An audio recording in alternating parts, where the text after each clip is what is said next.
Well, let's talk, we don't need to name names, but let's talk about this specifically. We're at the Libertarian Convention. Yep. Is this your first convention? No, this is my second convention. The first one was New Orleans. I got extremely too hammered in New Orleans. It's New Orleans.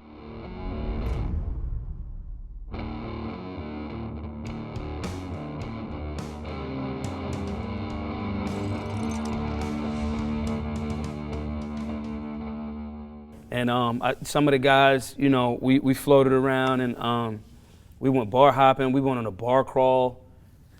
It was the stupidest thing I ever did in my life. But that convention was very, it was put together very well, meaning the amount of different types of energies. That's the Libertarian Party in general. You got 4 or 5 different types. You know, don't quote me too hard on the number of types, but it's different types all under one tent. Yeah. And so that was my first Libertarian convention. And I mean, I did a panel with Adam Kokesh, and then I was with Mike Heiss, and then I was with, at that time, Sarwark, and it was just these different people that have differing views on some issues, but all under one thing. And I remember thinking then, like, man, if we could be a cohesive unit, the duopoly will get fucking frightened very fast. You know, and this is the same. Like, we can yell at people and fight in the house, like we was talking about. We can yell at each other and fight in the house, but when we go to fuck outside, it's liberty versus every fucking thing else.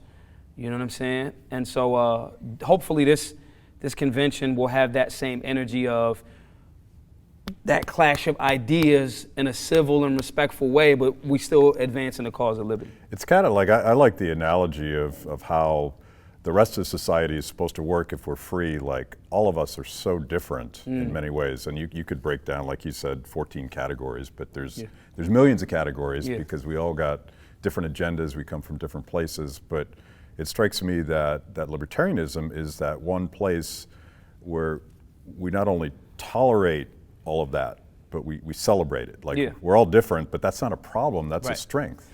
I think it's like knowledge itself, right? When I first got knowledge itself, I was angry. When I say knowledge itself I mean, as a melanated being that some would identify as African American in this land, right? When you see how much government and, the education system has lied. When you see like, they bombed, and I remember when they dropped a bomb, like a firebomb in Philly. The government did that from a helicopter. And then as men, women, and children were coming out of there to move on, like the police were shooting them. The fact that that's not in school books, and then you start learning all this other stuff, and you're like, oh wait, so Christopher Columbus wasn't the guy? And like, dude was like vicious, and you start learning that, and it's like, you're angry. Not only because you recognize that you've been lied to, but you're also recognizing that it's a wool being pulled over your eyes, right? When you come into libertarianism in the beginning, a lot of libertarians are so angry.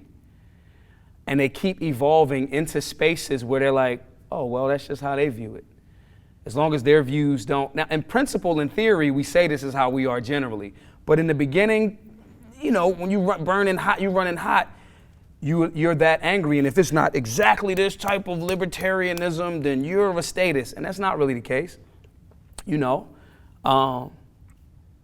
When most people do evolve to that point in liberty, it is that understanding of, they just view it different. Then that becomes dangerous.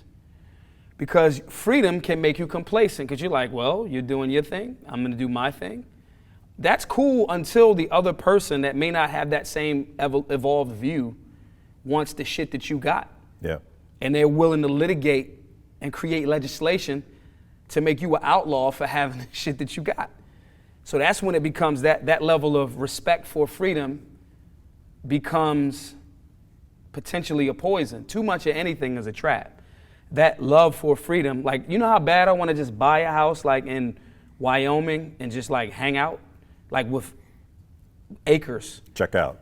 I'm good. Y'all got it, which is freedom. Yeah. Up until I don't express my voice, or others like us don't express our voice for liberty, and then the ground underneath us shrinks and shrinks and shrinks. Libertarianism is the only place that I've currently been, or the thought process that I've been a part of, that makes room for that level of going through that process. You know what I mean? Most people are gonna go from, whatever gradation. At some point, you're gonna have that lowercase L, that big case L, that ANCAP, that anarchist. You're gonna have all of that if you keep evolving.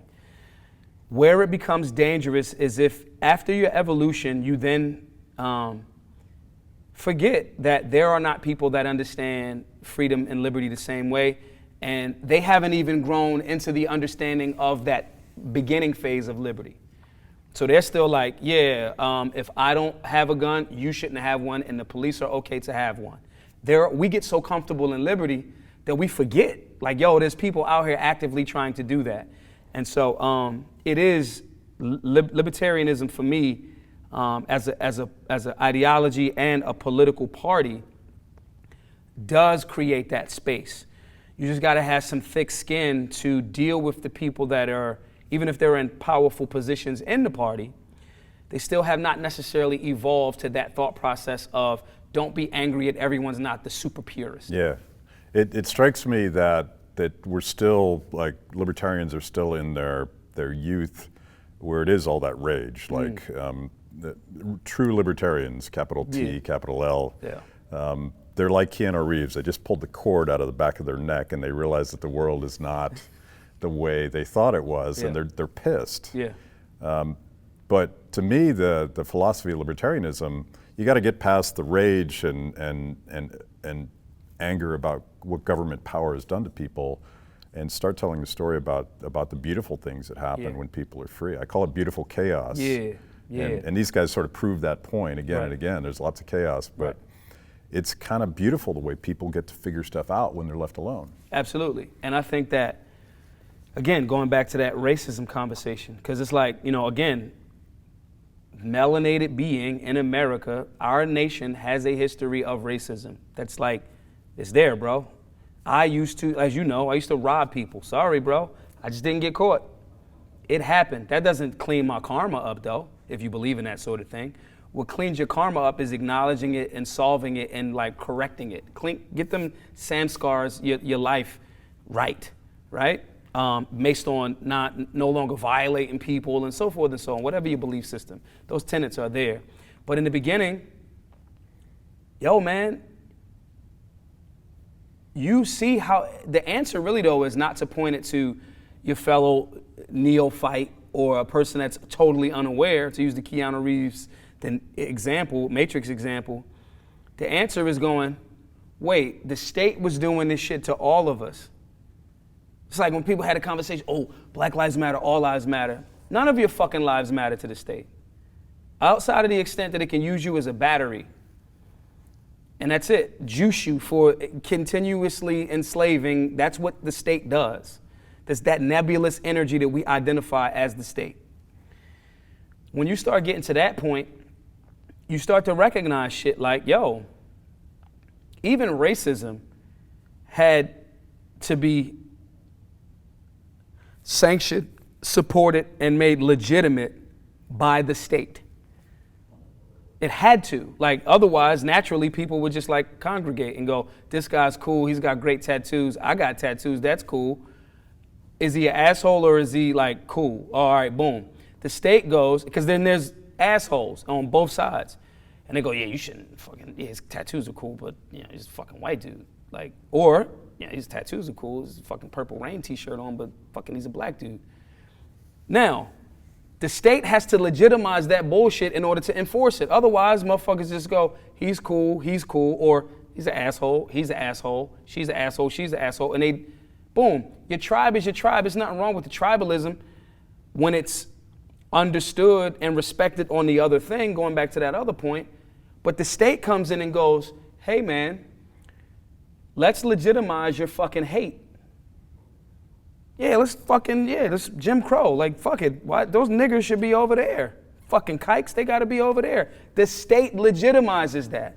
Fucking spics, fucking wetbacks, all of that shit is legitimized by the state. All the time. So when those people are in that space and then they start to recognize that, then they go like, oh shit. you've been like puppeteered. And that's when you get to that point of balance of, I respect your view, I respect your freedom, but I'm also going to consistently talk about liberty and share the beautiful things of liberty, because you can even understand why it's very important for those things to be preserved. So I feel like I just heard your elevator pitch when you go into urban communities who have never heard about libertarianism. They've never realized that the government is the perpetrator, the engineer of the things that keep us apart. And when you explain it that way, you'd be surprised how many times you're the race of the person, right? It's the same bing light bulb moment. I've done it 1,000 times with individuals. It's like they go, oh shit, and then they go, yeah man, because I kind of did like that white dude. Oh yeah, I kind of did like that black dude. I'm in the safe space, so they can say that to me. Yeah. And I'm like, yeah, you're supposed to like him or her because they're cool. You're not supposed to like that person because they're an asshole. And then they go, damn, that makes much more sense. Government presents itself as the solution. Please stop helping us, government, because you're not helping us. They're only doing it to justify their job, their existence. It's like dudes that let's say if we had a standard with hip hop again, right? Like now it's like, oh yeah, we're appreciating people for making money from selling a product. That's free market, cool. You can say whatever goofy shit you want and you've marketed it well and the general public will buy it, outstanding for you for the market. You thought about something, however trivial it was, you packaged it properly and you were able to sell it to people. Catchy as it is, you were able to feed your family. Cool, that's one level. That's not a standard for hip hop though. That's a standard for sales. When that standard comes back, the people that are making money because they're good at marketing, and if they can't fucking rap, gotta get a new job, bro. You were never actually good at this thing. You were just good at packaging it and selling it. Same thing with government. Well, what would you do if, the whole road conversation? Yeah, it'd be a private company that makes roads that the same government hires with the money to fucking build the road. Or somebody will be in the neighborhood and be like, hey guys, y'all guys want to work together to make all of our driveways smooth? We need a steamroller. Well, who knows how to build a road? Hey, my uncle does. And then, all right, cool. And then, hey, I do this for a living. You guys want to whatever? Then the government becomes obsolete. They don't make anything. They just take and divide to maintain the job of taking. How many arguments have police left around the country? Police were like, yeah, we're out, bro. We out. They left. Crime hasn't risen dramatically. I mean, there's been pockets, and let media tell it, you go outside, it's a fucking helter-skelter, right? But homicide rates haven't went up exponentially. They're showcasing their own uselessness.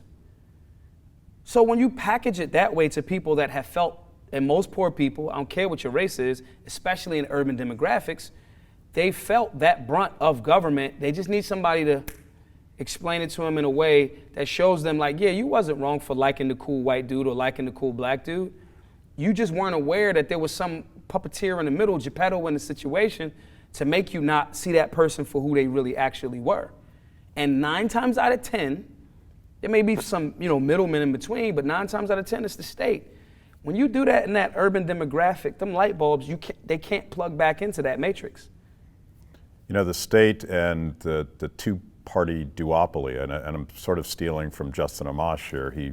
He came out first and early after the murder of George Floyd and said we have to fix the system that empowered that cop to kill that black man. Right.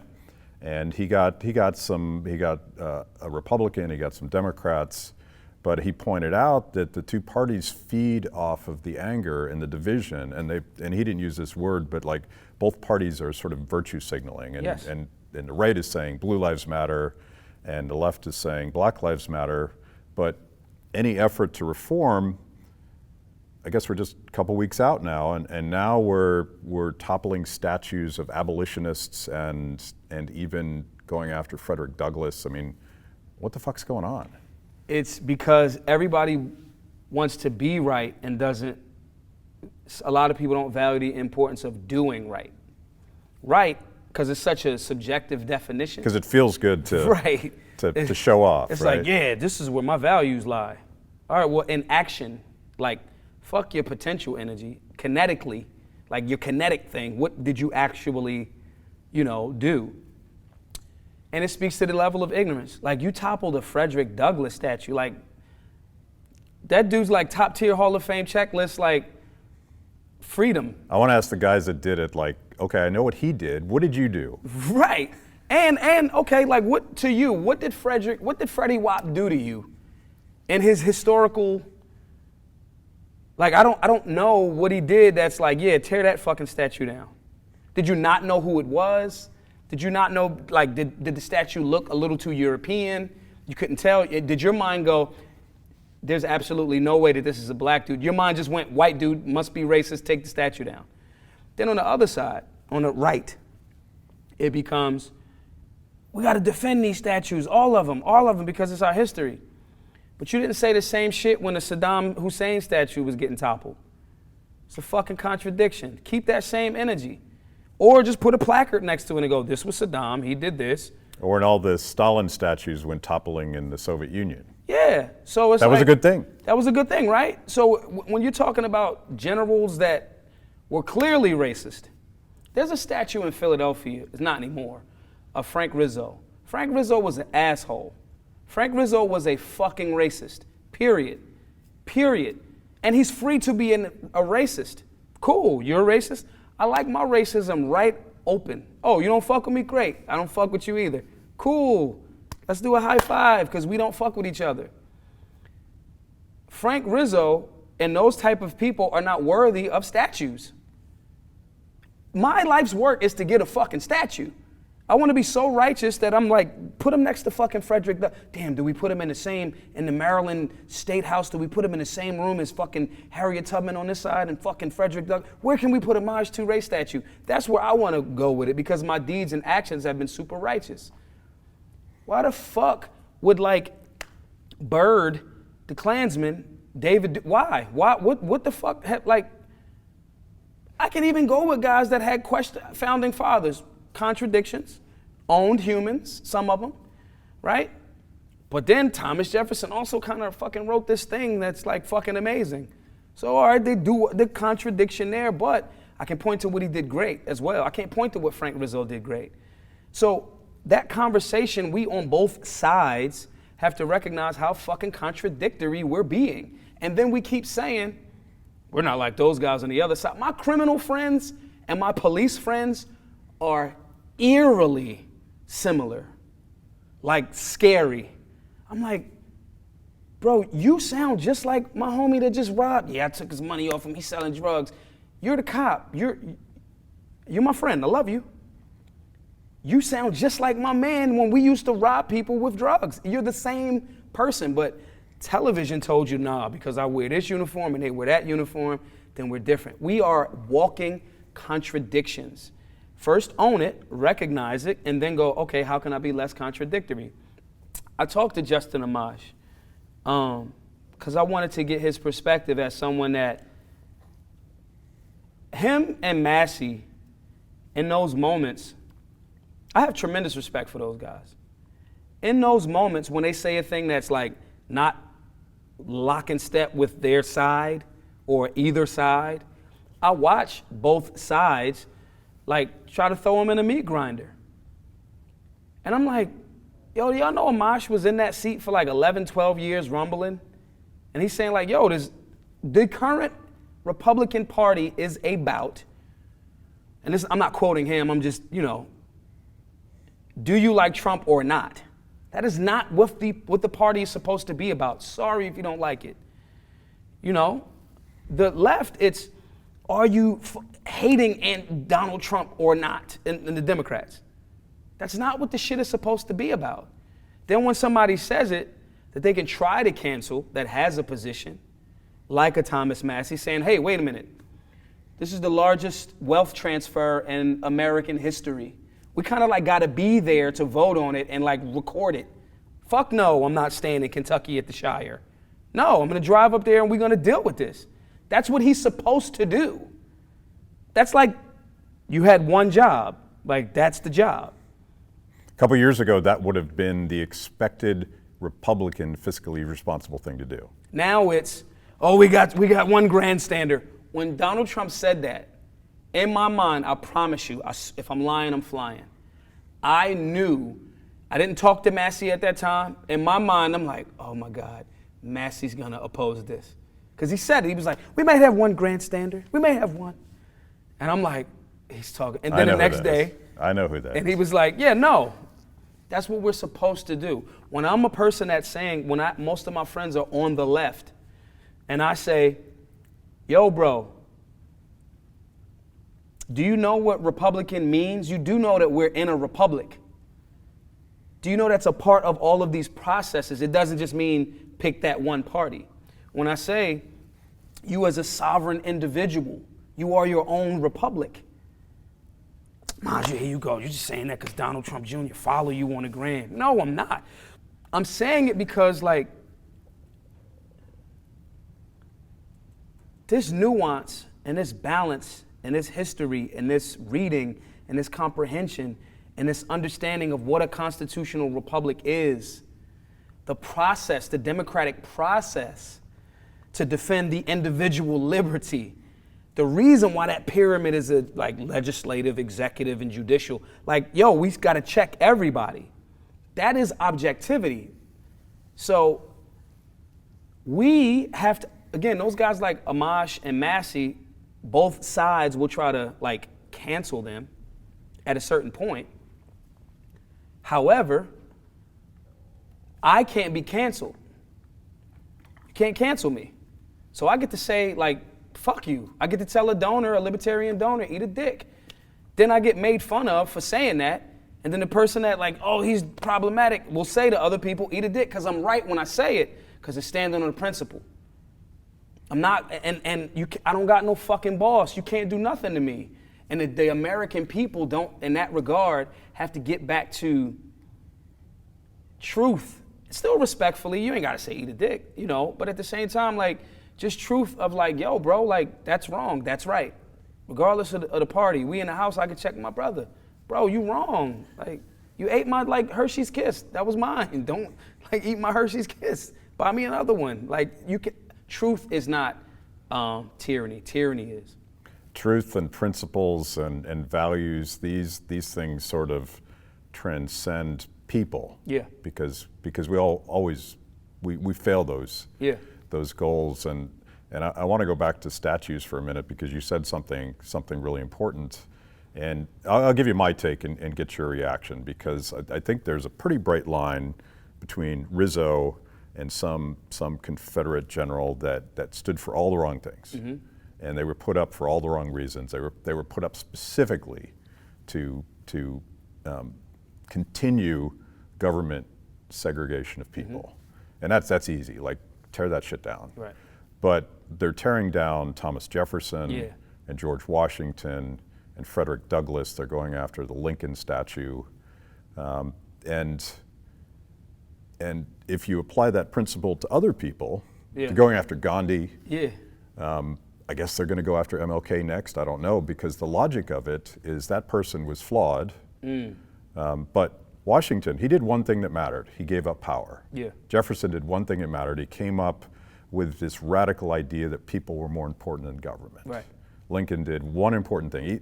Lincoln said all sorts of horrible shit. Yeah. He thought all sorts of horrible shit. Yeah. But what did he do? He emancipated the slaves. Right.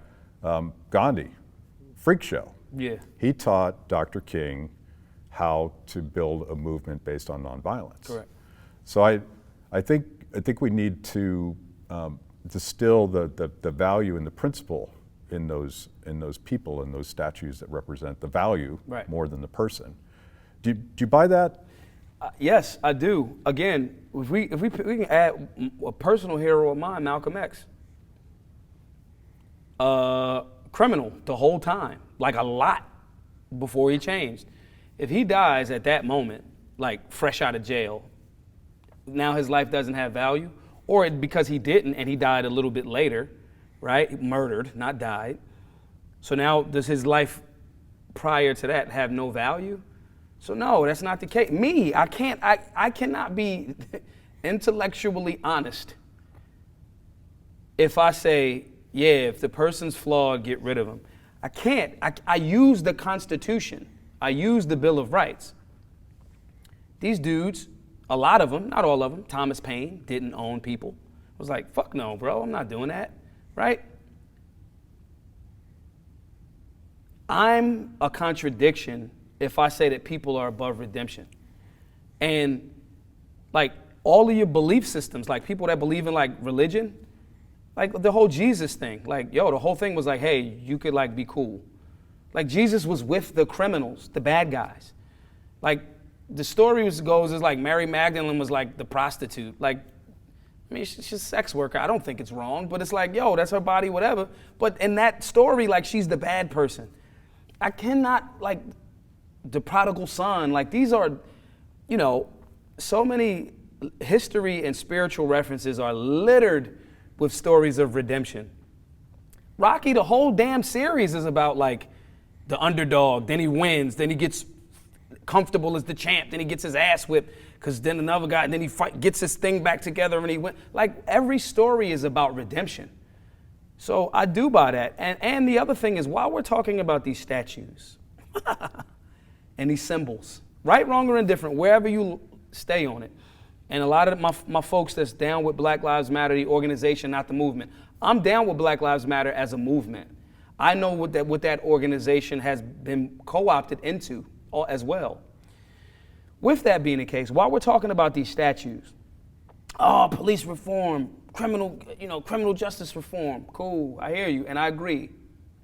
The state is doing things and has been given financial incentive to keep oppression and tyranny growing. But while we're talking about that and talking about which statues we're going to get next, symbolism, only one state has ended qualified immunity, Colorado. One. Last I checked, there was like over 50 of these fucking states. And it's like, you're talking about getting cancel culture of Gandhi and Dr. King, and is his merit.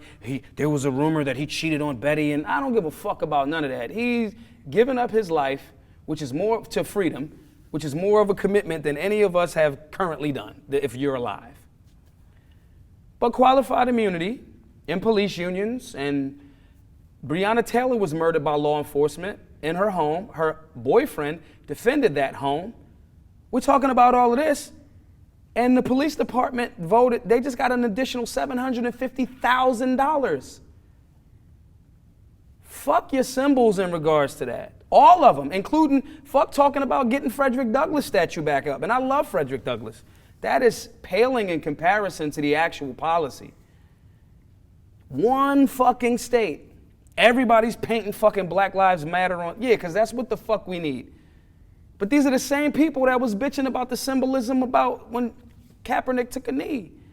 And or you were in alignment with it. I'm just telling you that the symbols pale in comparison to the substance. If I switched and just went extreme left or extreme right, my celebrity would go through the fucking roof. I'm aware of that. It would be like, this guy's he's Gandhi again, right? But I can't, and I'm not going to.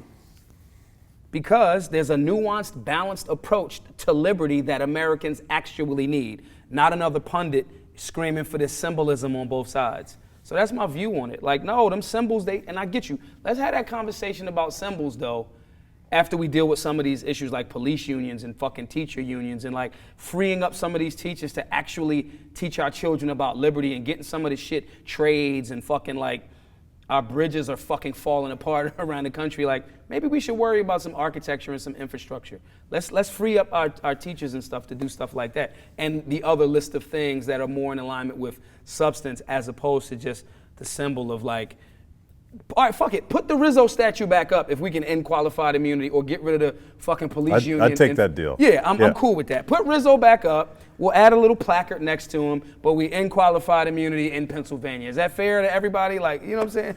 So we're at the, you remind me of something that I didn't realize until you just said what you said. we're at the Libertarian Convention. The Libertarian nominee, Joe Jorgensen, gave a speech this morning, and I realized that there was 100% substance, zero tribalism, zero symbolism.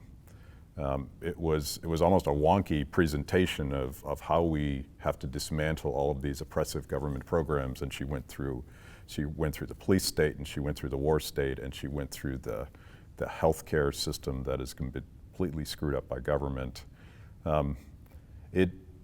The question is, are the American people wanting substance? Are we being naive to think that people are going to get past the symbolism and say, yeah, we could actually fix that problem?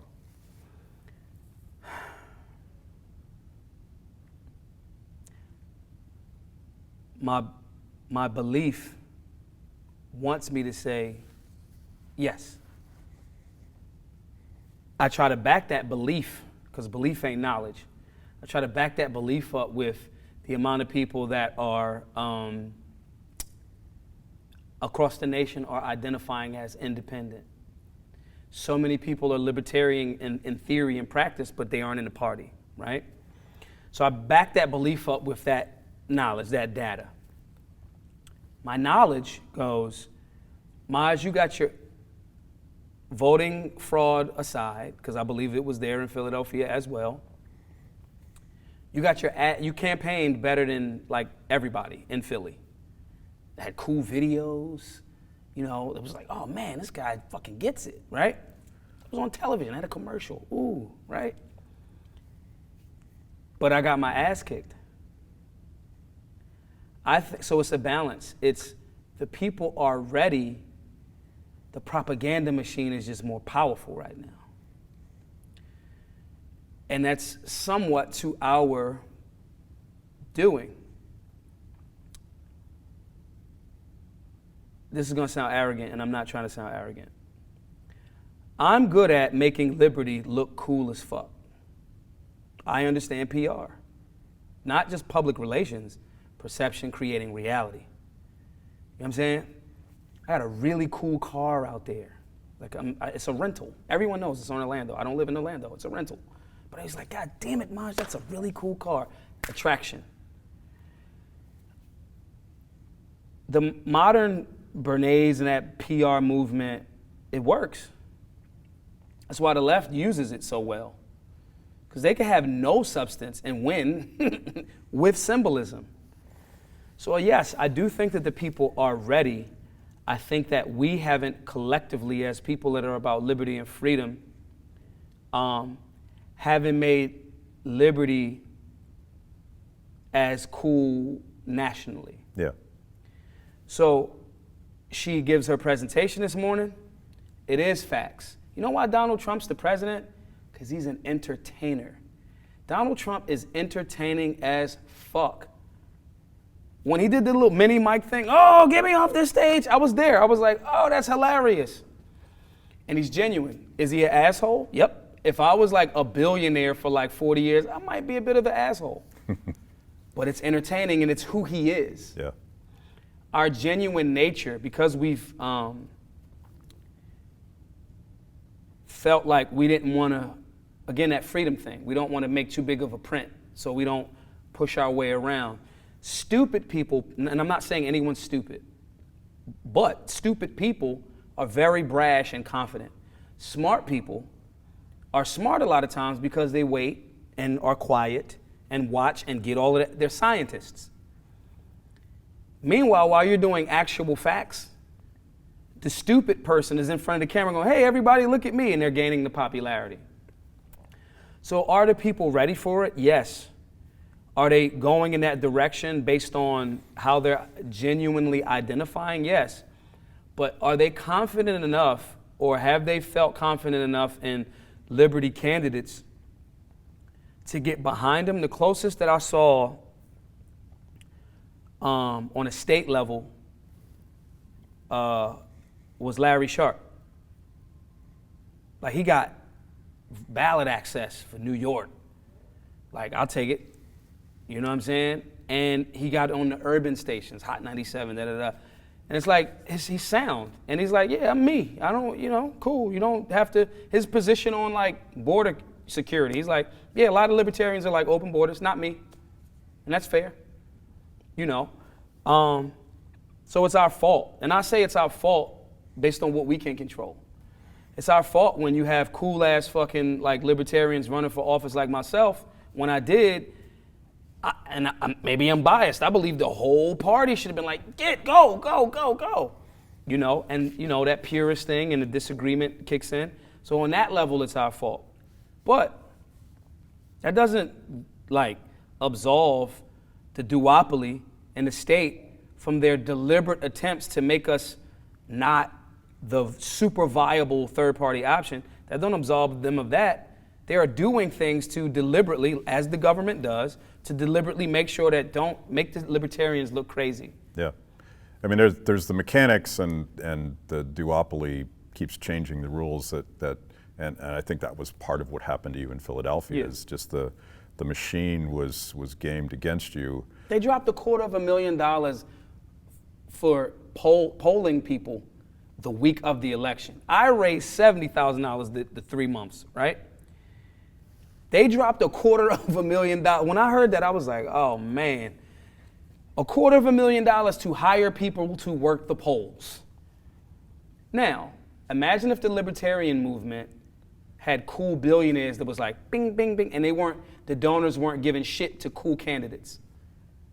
So I just had my bad for cutting you, but I had to you know what I mean? Like that machine, the game to a certain extent is rigged.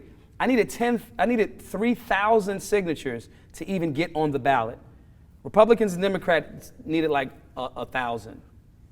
There's no infrastructure on a lower level, and that's by design. So again, that doesn't absolve them of their involvement in making it that way, which is a direct contradiction to the guys that created the country. Yeah. Hey guys, don't do the whole two-party thing.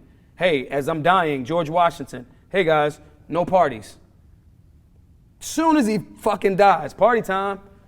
And it's like, no, and so, but when you inform people from a cool and simple way, they become more and more ready to get behind a candidate. So I like that approach because you're basically saying, Trump's an entertainer, he's an influencer, he actually beat the Republican Party at their own game.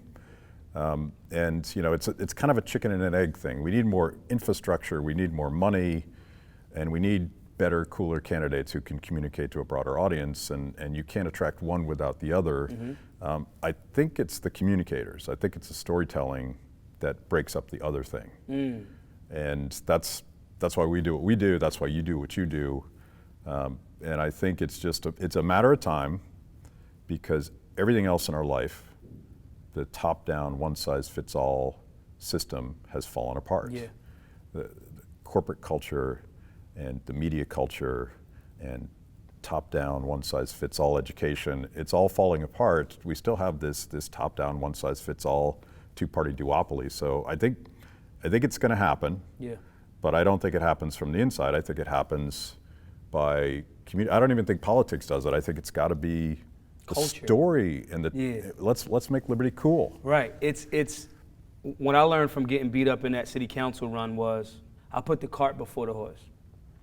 Oh, I have all these great ideas and the hood love me, and great. You'll get a good, strong turnout of first-time voters, and I did, right? Meaning the amount of people that voted for me. You'll get people involved in the political process. Those are the wins for me. Like, it was 80% Democrat, and we had no infrastructure. I'm like, bro, like, this is, Rocky lost the first fight. Like, that's what happens in the Matrix. Everybody falls the first time, whatever. The thing that I learned was, I'd actually have more impact. I could get, and that's the new goal.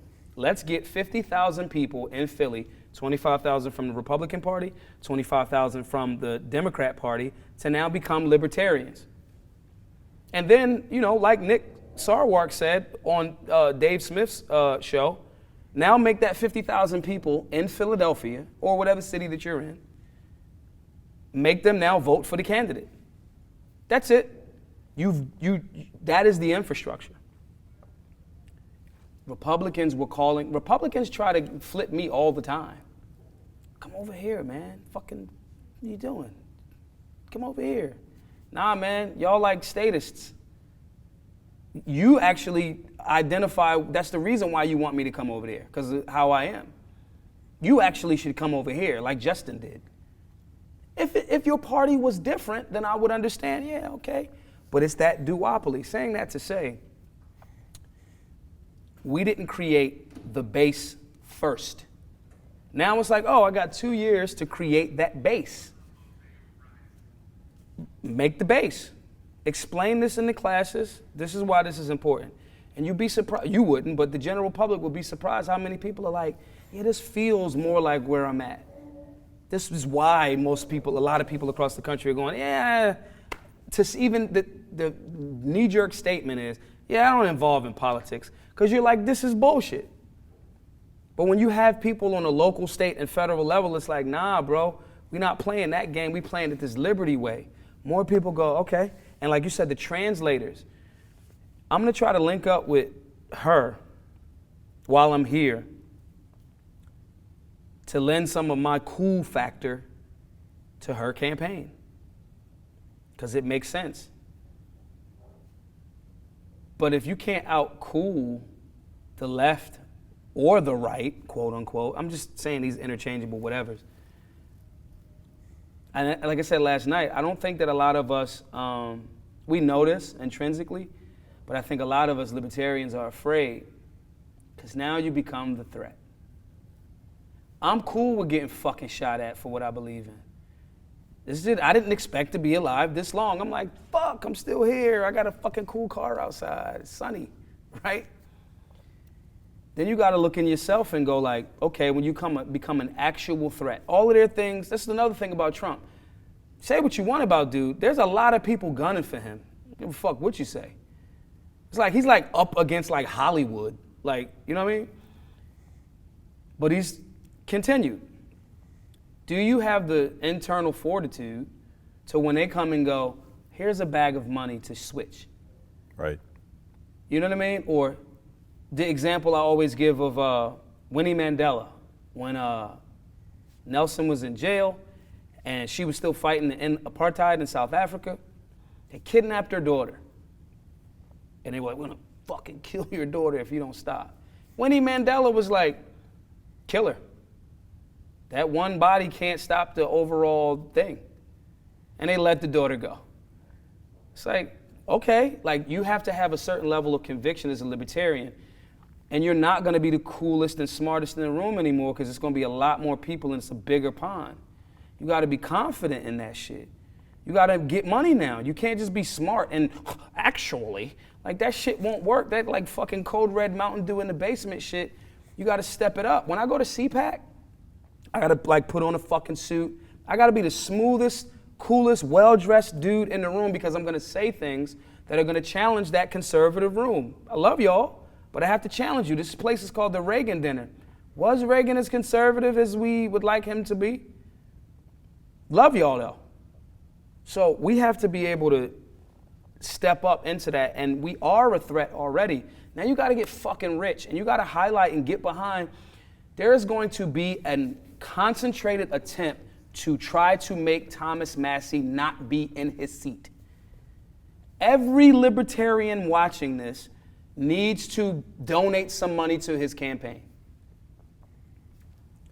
The liberty-based principled people should be living like, and I don't mean like living, selling, using the money for the wrong thing, but meaning like they should live like rock stars, like the people have me because I have the people. That's the challenge for libertarians to actually, and we only 40, 50 years old? When did it, 1971? The Republican and Democratic Party, it was like here like since America. Like hundreds of years. So if we this close, and like the party's like younger than some people's dad, come on, dudes, like push. But then you gotta really ask yourself, is you about that action? I'm about that action. I don't give a fuck. I will argue, I will fight. The founding fathers were about that action. They knew what the fuck was gonna happen to them if they lost. Yo, you're gonna like hang. They're like, yeah, bro, we got to kind of like, and these weren't like rocket scientists, rich dudes. They're like bakers and shit, like fucking blacksmiths. All right, I'm a seamstress. Like, what the fuck? These dudes knew what it was. And as much as we talk this 4th of July America shit, being a bitch is un-American. Stop being a bitch. Know that the powers that be, the deep state, whatever you want to call it, yeah, they coming. All right, fuck it. So let them come. Or they'll go, all right, they not bending. Come, just like Winnie Mandela. Okay, you got a killer? Kill her. Shit doesn't work. Fear works better when I can make you believe that I'm going to do something to you, even if I don't even have the power to do it. If I can bluff you, I can beat you. That's poker 101, you know? And so that's where we have to be very self-critical as libertarians. Get in the party. Get in the fucking party. Argue in the party and execute the mission, you know? And that's not me saying that because I have no dog in this fight. None of these people like pay me. Nobody paid me to come here. I paid for myself to come here. You know what I'm saying? Like, I just know that we have a tremendous opportunity right now. And yes, the people, the American people are starving for that. But you can't like give them the goop. Like, you gotta like make the plate look very appealing. Unfortunately, cool, whatever. That's the boat that we're in right now. Coal is more important than diamonds. Unfortunately, like people like diamonds now. Let me show you the diamond first and get you back to the coal. And that's all. Let's leave it there. I didn't know we were going to do a whole show, but we just did it. Yeah. And this has been awesome. No doubt. Appreciate Thanks, you, man. my brother. Appreciate it. For sure. Thanks for watching Kibbe on Liberty. By now, you know this is the most important event of your week. So make sure you subscribe on YouTube. Click the little bell so you get notifications. Kibbe on Liberty, mostly honest conversations with mostly interesting people.